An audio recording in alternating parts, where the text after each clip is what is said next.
నమస్తే, welcome to our channel. నేను పద్మిని. ప్రస్తుతంతో పాటు ప్రముఖ ఆధ్యాత్మికవేత్త, సూర్య ఉపాసకులు, sun spiritual society founder Vikramaditya గారు మనతో పాటు ఉన్నారు. మాట్లాడదాం. నమస్కారం సార్. సూర్యోస్మి తల్లి. సార్, ఎవరిని ముట్టుకున్నా కూడా మానసిక అసమతుల్యతతోనే బాధపడుతూ ఉన్నారు సార్ కదా. ఎవరిని టచ్ చేసినా పిల్లల దగ్గర నుంచి పెద్దవాళ్ళ దాకా కూడా మా పిల్లలు మాట వినట్లేదండి, లేకపోతే అల్లరి చేసేస్తున్నారండి అని అంటారు. లేకపోతే అన్నీ ఉన్నాయండి, మానసిక ప్రశాంతత లేదండి. ఏమీ లేవండి, ఆబ్వియస్గా మానసిక ప్రశాంతత కూడా ఉండదు. సో మరి ఎట్లా సార్ దీన్ని అడ్రస్ చేయడం ఎట్లా? What is your analysis? ఇంకేమైనా మార్గం ఉందా? ఎందుకంటే డబ్బు లేదు అని బాధపడుతూ జీవితాలు వెళ్ళిపోతున్నాయి. ఆ బాధలోనే ఉన్నాం మేము. అట్లా కాదు, హ్యాపీనెస్ రావాలి జీవితాల్లో. ఏం చేయాలి? ఇది చాలా క్లిష్టమైనటువంటి పరిస్థితి. క్లిష్టమే అంటే తలనొప్పి వచ్చింది, ఏదో ఒక డాటు ట్యాబ్లెట్ ఉంటుంది, జ్వరం వచ్చింది ట్యాబ్లెట్ ఉంటుంది. ఇప్పుడు మీరు మాట్లాడినటువంటి మానసిక అసమతుల్యత అనేది చాలా పెద్ద వ్యాధి అన్నమాట. వేల కోట్లు ఉంటాయి, మనశ్శాంతి ఉండదు, జీవితం అగమ్య గోచరం, చాలా దుర్భరమైనటువంటి పరిస్థితి. అంటే నేను ఆధ్యాత్మికంగా నేర్చుకున్న సబ్జెక్ట్స్, ఆరోగ్యపరంగా నేర్చుకున్నటువంటి వెజిటబుల్ థెరపీ, ఆధ్యాత్మికత, ఆరోగ్యం, ఇందులో రెండిట్లకి మిళితం చేసేటువంటి సైకలాజికల్ ఇల్నెస్ అద్భుతం అమ్మా సబ్జెక్ట్. నేను దాని మీద నేను నేర్చుకున్నాను. సైకోథెరపీ అనేది సైకలాజికల్ ఇల్నెస్ని బాగు చేయటం అనేది పెద్ద టాస్క్ అనమాట. చూడడానికి చాలా పెద్దగా ఉంటుంది. వాడు అంటే చిన్నపిల్లలుగా తీసుకుంటే నేను స్కూల్కి వెళ్ళనను మారం చేసేటువంటి పిల్లలని ఒక గంట సేపులో మార్చి స్కూల్కి పంపించవచ్చు. అంత త్వరగా అది ఓన్లీ పిల్లలకేనా, పెద్దవాళ్ళకి కూడా పనిచేస్తుందా? ఇప్పుడు లేచి వెళ్ళి పని చేయాలి, ఎక్కడికో ఆఫీస్కి వెళ్ళాలి, అప్పుడు లేవలేని స్థితి లేదా వేరే అవగేషన్స్తో వాటి మీద వ్యామోహంతో పనికి వెళ్ళలేని స్థితి, లేజినెస్ అనుకోవచ్చు. ఒకటి లేజినెస్, లేకపోతే ఓవర్గా పనిచేయటం.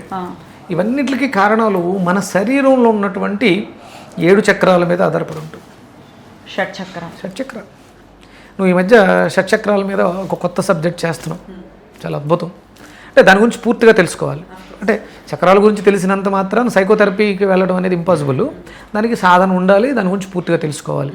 నేను గురువుగారితో మాట్లాడతాను, ఒక వినూత్నమైనటువంటి కార్యాన్ని మనం బయటికి తీసుకురావాలి. ఇది అందరూ చేయలేరమ్మా. అంటే మామూలుగా మీ పిల్లలు అల్లరి చేస్తున్నారన్నప్పుడు స్లీపింగ్ పిల్స్ ఇస్తారు, నిద్ర మాత్రం. పిల్లలు అతి చైతన్యవంతమైనటువంటి చక్రాలు ఉన్నటువంటి పిల్లలని శాంతపరచడానికి మెడిసిన్ లేక నిద్ర మాత్రలు ఇస్తారు. ఇప్పుడు మానసిక వికసన లేదమ్మా, హైపర్ యాక్టివ్ ఉన్నారు, వాళ్ళని ఎలా కంట్రోల్ చేస్తారు? అది ఎంత ఆర్గాన్స్ మీద ఇంపాక్ట్ చూపిస్తుంది. అంటే మనిషిని నిద్ర పెట్టేస్తే అవి ఏమైనా శాంతిస్తాయేమని వాళ్ళ ఆలోచన. కానీ ఇది యోగిక్ విద్య, యోగ విద్య ద్వారా మాత్రమే సాధ్యం. ఇది అంటే యోగిక్ విద్య. అందుకనే మనకి యోగా అనేది ఒకటి ఉంది. అది కేవలం ఏదో ఇంటర్నేషనల్ యోగా డే అప్పుడు వాల్ పోస్టర్లు వేసుకుని ఫోటోలు వేసుకోవడానికి పనిచేస్తుంది తప్ప ఎవరూ కూడా ఆ స్థితిలో లేరు. మనిషిని శారీరకంగా బలోపేతం చేస్తూ పాటు మానసిక ఆ వికసన అనేది అది తీసుకొస్తుంది. మన శరీరంలో ఉన్నటువంటి షట్చక్రాలు మనల్ని నడిపిస్తున్నాయి. ఇవి కనపడవు, భౌతికంగా అగోచరం. ఇవి కేవలం శక్తికి కేంద్రాలు మాత్రమే. చక్ర స్థితిలో ఉంటాయి ఇవన్నీ కూడా, చక్రాల స్థితిలో ఉంటాయి. చక్రంగా ఉన్నంత వరకు తిరుగుతూ ఉంటాం. వీల్ ఎప్పుడు తిరుగుతూ ఉంటుంది. వికసన, మానసిక వికసన అంటే ఆ చక్రం ఓపెన్ అయింది, ఓపెన్ అవ్వడం ఉంటుంది. అంటే చాలామంది శక్తిపాతం చేస్తూ ఉంటారు. అంటే సహస్రారాన్ని ఓపెన్ చేసేస్తారు. కుండలిని పైకి వచ్చి సహస్రారం దగ్గరకు వచ్చేస్తే జ్ఞానోదయం అయిపోయింది. ఇక రావాలి కదా కుండలిని. ఇది అంటే చాలా సింపుల్ అనుకుంటారు. మన ఎత్తి మీద చేయి పెట్టేస్తే జ్ఞానోదయం అయిపోయింది. ఎవరో పెట్టేస్తే ఓపెన్ అయిపోతుంది. అంటే మీ ఇంటి తాళం నీ చేతిలో ఉన్నది కాదు, అక్కర్లేదు, నేను చెయ్యడితే తాళం ఓపెన్ అయిపోద్ది. మన సాధన అది అంటే ఆ జ్ఞానం లేక అది మాట్లాడుతూ ఉంటారు. మూలాధారం అనేది జీవితేచ్ఛ, మూలాధారం, స్వాధిష్టానం, మణిపూరకం. అంటే వీటి మీద మనం చేసుకుంటూ వెళితే ఇంచుమించు 7 సబ్జెక్టులు. మానసిక వికసన అనే దాని మీద, అసమతుల్యత అనే దాని మీద మనం 7 ఎపిసోడ్లు చేయొచ్చు. అద్భుతమైనటువంటి సబ్జెక్ట్ ఇది. ఆ స్థితికి రావాలంటే పిల్లలు కానీ పెద్దలు కానీ ఉద్యోగంలో అన్ని క్వాలిటీస్ ఉన్నాయి. అభివృద్ధి లేదు. మీ మూలాధారాన్ని బాగు చేస్తే అభివృద్ధి అనేది అభివృద్ధి అంటే నువ్వు 2-3 నెలల్లోనే నువ్వేంటో నీకు తెలుస్తుంది. 2-3 నెలల ఎక్కువ అక్కలే.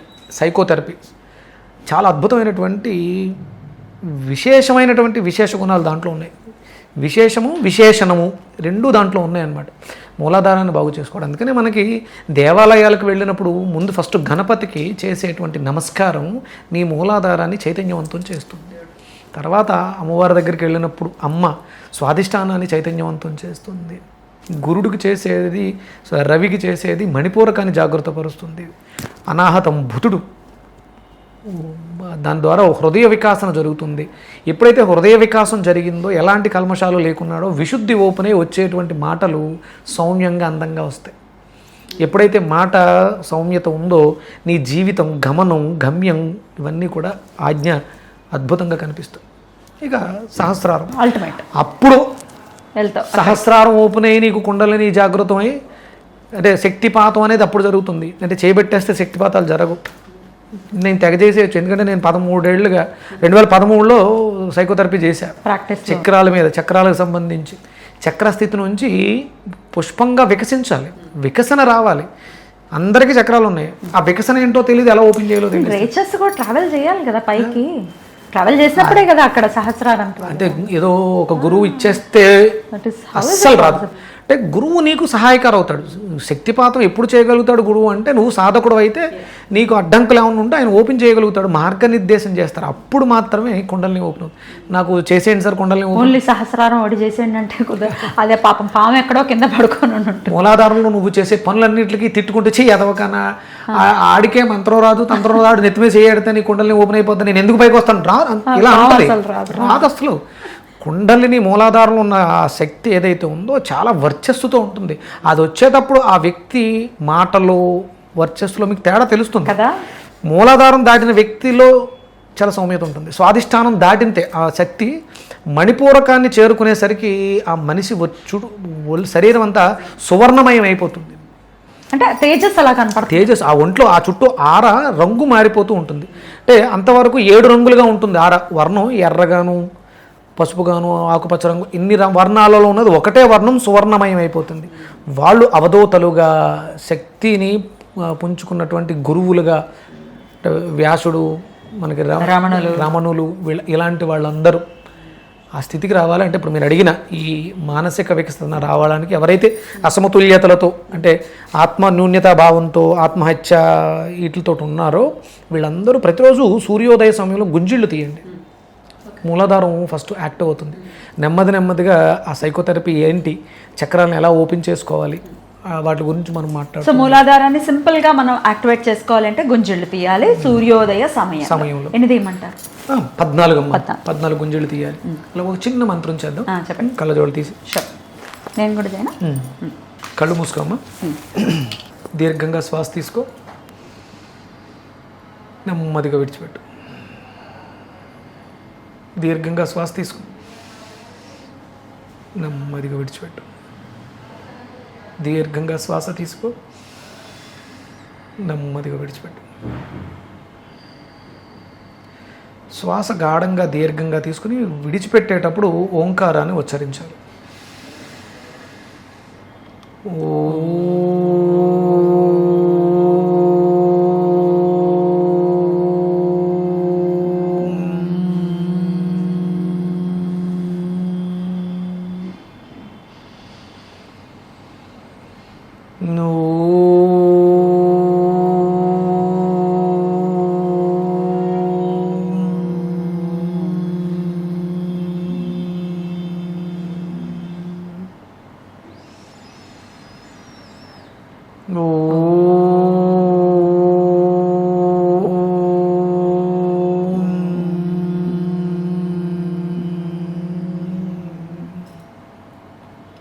ఇప్పుడు మూలాధారం మీద దృష్టి పెట్టి 4 దళాలతో ఎర్రటి వర్ణంలో ఒక చక్రం తిరుగుతున్నట్లు భావన చేస్తూ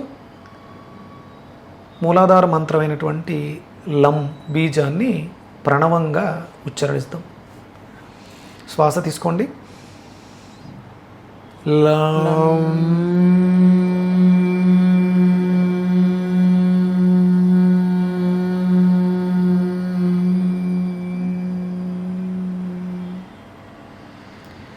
నాలిక లమ్ ఉచ్చరించేటప్పుడు అంగిట్లోకి వెళ్ళిపోతే ఆ జుంకారనాదం వస్తుంది, తుమ్మిద జుంకారనాదం. లం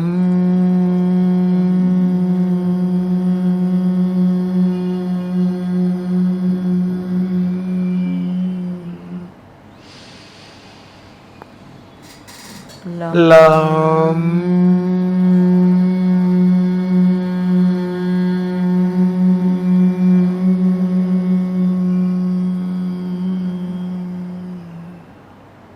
నిశ్శబ్దం.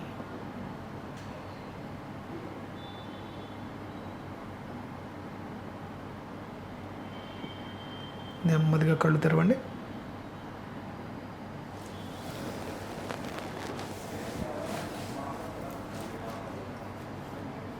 మనలోకి మనం ట్రావెల్ చేయడం, ఇట్స్ అ బ్యూటీ అసలు నిజంగా కదా.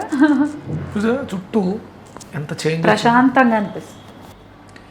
ఇదమ్మా ప్రతినిత్యము కూడా కనీసం ఒక 5 నిమిషాలు ఓంకారాన్ని ప్రణవంగా, అది ప్రణవం మంత్రం కాదు, ప్రణవ మంత్రం. ఓంకారాన్ని అకార ఉకార మకారం మీద ట్రావెల్ చేస్తే అద్భుతమైనటువంటి మార్పు. మీకు చాలా ఒత్తిడి ఎక్కువ ఉంది, ప్రెజర్ ఎక్కువ ఉంది, బాగా ఇబ్బందిగా ఉంది, మీరు ఏ పనిలో ఉన్నా ఆ ఓముని ఉచ్చరిస్తుంటే చుట్టూ ఉండే ఎన్విరాన్మెంట్ మారిపోతుంది. ప్రణవం ప్రాక్టీస్ చేయాలి. ఆ తర్వాత ఓంకారానికి కూర్చోక్కర్లేదు, లం బీజానికి కూర్చొని, అంటే భూమికి కనెక్ట్ అయి ఉండాలి, మూలధారం కదా, భూమికి కనెక్ట్ అయి ఉండాలి. నిదానంగా కూర్చొని ఆ లంని ఉచ్చరిస్తూ ఉంటే ఒక 5 నిమిషాలు మీరు ఆ మార్పుల్ని గమనించగలుగుతారు. బ్యూటిఫుల్ అండి, చాలా అద్భుతంగా వివరించారు. అయితే ఒక్కొక్క చక్రం గురించి కూడా మాట్లాడుకుందాం. అంటే సైకలాజికల్ అంశాలు ఎట్లా రిలేట్ అయ్యి ఉంటాయి, ఎట్లా ఒక్కొక్క అంశాన్ని ఒక్కొక్క ప్రాబ్లమ్ని సాల్వ్ చేసుకోవచ్చు అనేది వివరించారు. తప్పకుండా. Thank you sir. నమస్తే. సూర్యోస్మిత. జై శ్రీరామ్. జై శ్రీరామ్.